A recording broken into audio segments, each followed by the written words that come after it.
Hello നമസ്കാരം. സുഖമല്ലേ എല്ലാവർക്കും?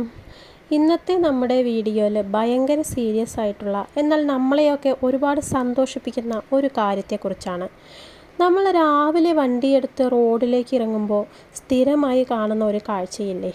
നല്ല ഭാരമുള്ള സ്കൂൾ ബാഗും പുറത്തിട്ട് ഒരു കയ്യിൽ വാട്ടർ ബോട്ടിലും പിടിച്ച് ജീവൻ പണയം വെച്ച് പ്രൈവറ്റ് ബസ്സിൻ്റെയോ അല്ലെങ്കിൽ KSRTCയുടെയോ ഒക്കെ ഫുട്ബോർഡിൽ തൂങ്ങിക്കിടന്ന് യാത്ര ചെയ്യുന്ന നമ്മുടെ പിള്ളേരെ ഓർത്തു നോക്കൂ. ഡോറിൻ്റെ കമ്പിയിൽ ഒരു കൈ കൊണ്ട് മാത്രം പിടിച്ച് ബസ് ഇങ്ങനെ വളവ് തിരിയുമ്പോഴേക്കും പുറത്തേക്ക് തെറിച്ചു പോകുമെന്ന മട്ടിൽ നിൽക്കുന്ന ആ കുട്ടികളെ കാണുമ്പോൾ ശരിക്കും നെഞ്ചിടിപ്പ് കൂടാറില്ലേ നമുക്കൊക്കെ? ചിലപ്പോൾ തോന്നും, ഇവർ ഈ പഠിക്കാൻ പോകുന്നത് തന്നെയാണോ അതോ വല്ല സർക്കസ് കമ്പനിയിലും ജോലിക്ക് പോകുന്നതാണോ എന്ന്. പാവം മാതാപിതാക്കളാണ് കേട്ടോ. മക്കൾ സ്കൂളിൽ പോയി തിരിച്ചു വീടെത്തുന്നത് വരെ അവർ അനുഭവിക്കുന്ന നെഞ്ചിടിപ്പുണ്ടല്ലോ. എൻ്റെ മോൻ അല്ലെങ്കിൽ മോൾ സേഫായിട്ട് എത്തിയോ എന്നോർത്ത് പേടിച്ചിരിക്കുന്ന എത്രയോ അമ്മമാരുണ്ട്, അച്ഛന്മാരുണ്ട്. പൈസയുള്ളവർ ഓട്ടോയും വണ്ടിയുമൊക്കെ വിളിച്ചു വിടും. പക്ഷെ പാവപ്പെട്ട വീട്ടിലെ കുട്ടികളോ? അവർക്ക് ഈ ലോക്കൽ ബസ്സുകൾ മാത്രമാണ് ആശ്രയം. ഈ ഒരു ദുരിതം കാണാത്ത ആരെങ്കിലും നമ്മുടെ നാട്ടിലുണ്ടോ? ഇല്ല അല്ലേ? എന്നാൽ കേട്ടോ, നമ്മുടെ തൊട്ടടുത്തുള്ള തമിഴ്നാട്ടിൽ, പ്രത്യേകിച്ച് ചെന്നൈയിൽ ഇപ്പോൾ ഒരു മാസ് സംഭവം നടന്നിട്ടുണ്ട്. അവിടുത്തെ കുട്ടികളുടെ ഈ വക ദുരിതങ്ങൾക്കൊക്കെ ഇപ്പോൾ ഒരു ശാശ്വത പരിഹാരം വന്നിരിക്കുകയാണ്.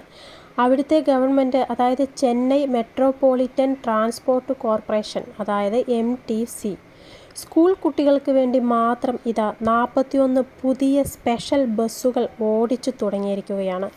ഈ ബസ്സുകളിൽ വേറെ ആർക്കും പ്രവേശനമില്ല. Only for school students. ഒരു തുള്ളി പോലും തിരക്കില്ലാതെ, ആരും തള്ളാതെ, ഫുട്ബോർഡിൽ തൂങ്ങിക്കിടക്കാതെ നമ്മുടെ സ്വന്തം കുട്ടികൾ രാജാക്കന്മാരെ പോലെ, രാജ്ഞിമാരെ പോലെ ഇരുന്ന് യാത്ര ചെയ്യും. ശരിക്കും ഈ വാർത്ത കേട്ടപ്പോൾ എനിക്ക് ഭയങ്കര സന്തോഷമാണ് തോന്നിയത്. കാരണം നമ്മൾ എന്നും ചാനലുകളിലും ഇൻസ്റ്റാഗ്രാം റീൽസിലുമൊക്കെ കാണുന്നതാണ് കുട്ടികൾ ബസ്സിൻ്റെ ഡോറിൽ തൂങ്ങിക്കിടക്കുന്നതും അപകടം പറ്റുന്നതുമൊക്കെ. അങ്ങനെയുള്ള ഒരു സാഹചര്യത്തിലാണ് തമിഴ്നാട് മുഖ്യമന്ത്രി ജോസഫ് വിജയുടെ കണിശമായ ഉത്തരവ് പ്രകാരം ഇങ്ങനെ ഒരു കിടിലൻ പ്രൊജക്റ്റ് അവിടെ വന്നിരിക്കുന്നത്. ഇത് വെറുതെ പേരിന് തുടങ്ങിയ ഒന്നല്ല. ഇതിന് പിന്നിൽ വലിയൊരു കഥയുണ്ട്. നമ്മുടെ നാട്ടിലൊക്കെ ഒരു പദ്ധതി വരുമ്പോൾ എന്താ സംഭവിക്കാറ്? എവിടെയെങ്കിലും ഇരുന്ന് എയർ കണ്ടീഷൻ മുറിയിലിരുന്ന് പ്ലാൻ ചെയ്ത് അങ്ങ് നടപ്പിലാക്കുമല്ലേ? എന്നാൽ തമിഴ്നാട്ടിൽ ഇത് അങ്ങനെയല്ല ചെയ്തത്. ചെന്നൈയിലെ സൈതാപ്പേട്ട് എന്ന സ്ഥലത്തെ MLA അരുൾ പ്രകാശം അവിടുത്തെ ഗതാഗത മന്ത്രിക്ക് ഒരു കത്ത് കൊടുത്തു. എൻ്റെ മണ്ഡലത്തിലെ സ്കൂൾ കുട്ടികൾ ബസ് കിട്ടാതെയും കടുത്ത തിരക്ക് കാരണവും ഭയങ്കര കഷ്ടപ്പാടിലാണ്. ഇതിനൊരു പരിഹാരം വേണമെന്ന്. അത് കേട്ട ഉടനെ മന്ത്രി എന്തു ചെയ്തു എന്നറിയാമോ? MTC ഓഫീഷ്യൽസിനോട് ഒരു കൃത്യമായ പഠനം നടത്താൻ പറഞ്ഞു.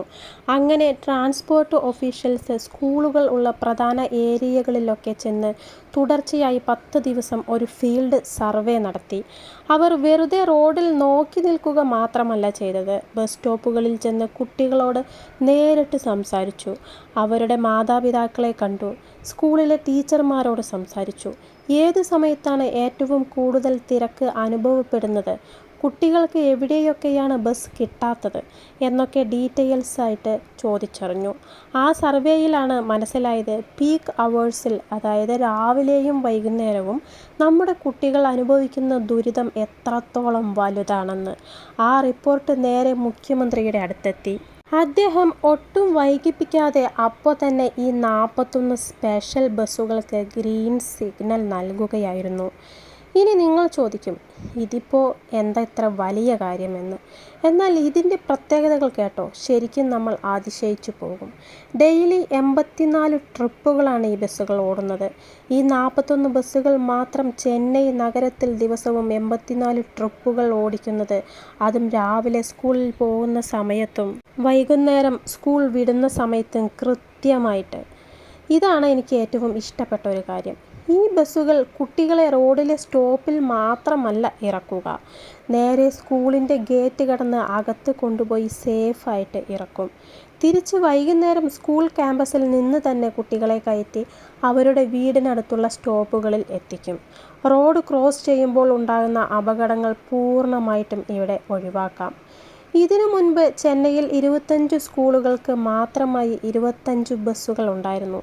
അതിപ്പോൾ എണ്ണത്തിൽ വർധനവ് നടത്തി പുതിയതായി 44 ഗവൺമെൻറ് എയ്ഡഡ് സ്കൂളുകളിലെ കുട്ടികൾക്ക് കൂടി ഈ സൗകര്യം കിട്ടാൻ പോവുകയാണ്.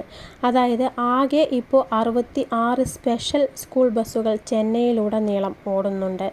കുട്ടികളുടെ സുരക്ഷ ഉറപ്പാക്കാൻ വേണ്ടി സ്കൂളിലെ അധ്യാപകർക്കും ഈ ബസ്സിൽ കുട്ടികളോടൊപ്പം യാത്ര ചെയ്യാൻ അനുമതിയുണ്ട്. തമിഴ്നാട് സർക്കാർ കുട്ടികൾക്ക് കൊടുത്തിട്ടുള്ള സാധാരണ സൗജന്യ ബസ് പാസ് ഉപയോഗിച്ച് തന്നെ ഈ സ്പെഷ്യൽ ബസ്സുകളിലും യാത്ര ചെയ്യാം. പുതിയ പാസ് വരുന്നതുവരെ പഴയ പാസും കാണിക്കാം. ഒന്ന് ആലോചിച്ച് നോക്കൂ, എന്ത് ക്ലിയർ ആയിട്ടുള്ള പ്ലാനിംഗ് ആണല്ലേ. കുട്ടികൾക്ക് സുരക്ഷിതമായിട്ടിരുന്ന് പഠിക്കാനുള്ള മോഡിൽ സ്കൂളിലെത്താം. മാതാപിതാക്കൾക്ക് സമാധാനമായിട്ട് വീട്ടിലും ഇരിക്കാം. അപ്പോൾ സുഹൃത്തുക്കളെ, ഞാൻ പറഞ്ഞു വന്നത് ഇതാണ്. ഈ ഒരു ഒറ്റ തീരുമാനം കൊണ്ട് ചെന്നൈയിലെ ആയിരക്കണക്കിന് സ്കൂൾ കുട്ടികളുടെ യാത്രാ ദുരിതത്തിനാണ് ഇപ്പോൾ ഒരു അറുതി വന്നിരിക്കുന്നത്. ആ ഡോറിലും ഡോർ സ്റ്റെപ്പിലും ഒക്കെ തൂങ്ങിക്കിടന്ന് നെഞ്ചിടിപ്പോടെയുള്ള യാത്രകൾ ഇനി അവർക്ക് വേണ്ട. ആ ദുരിതകാലം അവസാനിച്ചു എന്ന് തന്നെ നമുക്ക് പറയാം. കുട്ടികൾ രാജ്യത്തിൻ്റെ ഭാവിയാണെന്നൊക്കെ നമ്മൾ പ്രസംഗിക്കാറുണ്ട്. പക്ഷേ അവർക്ക് സ്കൂളിൽ പോകാൻ ഒരു ബസ് പോലും കൃത്യമായി കൊടുക്കാൻ പറ്റാത്ത സാഹചര്യത്തിലാണ് പലപ്പോഴും നമ്മൾ ജീവിക്കുന്നത് തന്നെ. അവിടെയാണ് ഈ തമിഴ്നാട് മോഡൽ വലിയൊരു കയ്യടി അർഹിക്കുന്നത്. ഇതൊരു വലിയ സോഷ്യൽ വെൽഫെയർ മൂവാണ്. കുട്ടികൾക്ക് കൃത്യസമയത്ത് സ്കൂളിൽ എത്താം എന്നത് മാത്രമല്ല, റോഡിലെ വണ്ടികളുടെ തിരക്കും കുറയും. സാധാരണ പബ്ലിക് ബസ്സുകളിൽ ഓഫീസ് പോകുന്നവർക്കും മറ്റുള്ളവർക്കും വലിയൊരു ആശ്വാസവുമാകും ഈ പ്ലാൻ. തമിഴ്നാട്ടിൽ വന്ന ഈയൊരു മാതൃക നമ്മുടെ കേരളത്തിലും കൊണ്ടുവരേണ്ടതല്ലേ. നമ്മുടെ നാട്ടിലും എത്രയോ കുട്ടികൾ രാവിലെയും വൈകുന്നേരവും KSRTC ബസ്സിന് പിന്നാലെയും പ്രൈവറ്റ് ബസ്സിൻ്റെ പിന്നാലെയെല്ലാം ഓടുന്നത് നമ്മൾ കാണുന്നുണ്ട്. അവർക്ക് വേണ്ടി മാത്രം KSRTC ഇങ്ങനെ ഓരോ റൂട്ടിലും ഓരോ സ്പെഷ്യൽ സ്കൂൾ ബസ്സുകൾ ഓടിച്ചാൽ എത്ര നന്നായിരിക്കുമല്ലേ. തമിഴ്നാട് ഗവൺമെൻറ്റിൻ്റെ ഈ തീരുമാനത്തെക്കുറിച്ച് നിങ്ങളുടെ അഭിപ്രായം എന്താണെന്ന് താഴെ കമൻറ്റ് ചെയ്യുക. അപ്പോൾ ഇന്നത്തെ വീഡിയോ ഇത്രയേ ഉള്ളൂ. ഈ ഒരു ഇൻഫർമേഷൻ നിങ്ങൾക്ക് ഇഷ്ടപ്പെട്ടെങ്കിൽ നമ്മുടെ കുട്ടികളുടെ സുരക്ഷയെക്കുറിച്ചുള്ള ഈ കാര്യം എല്ലാവരിലും എത്താൻ വേണ്ടി വീഡിയോ പരമാവധി ഫ്രണ്ട്സിനും ഫാമിലി ഗ്രൂപ്പുകളിലേക്കും ഒക്കെ ഒന്ന് ഷെയർ ചെയ്യുക. ചാനൽ ഇതുവരെ സബ്സ്ക്രൈബ് ചെയ്യാത്തവരുണ്ടെങ്കിൽ ഇപ്പോൾ തന്നെ ആ സബ്സ്ക്രൈബ് ബട്ടൺ കൂടി ഒന്ന് അമർത്തിയേക്കുക. അപ്പോൾ അടുത്ത ഒരു അടിപൊളി വീഡിയോ ആയിട്ട് വീണ്ടും കാണാം.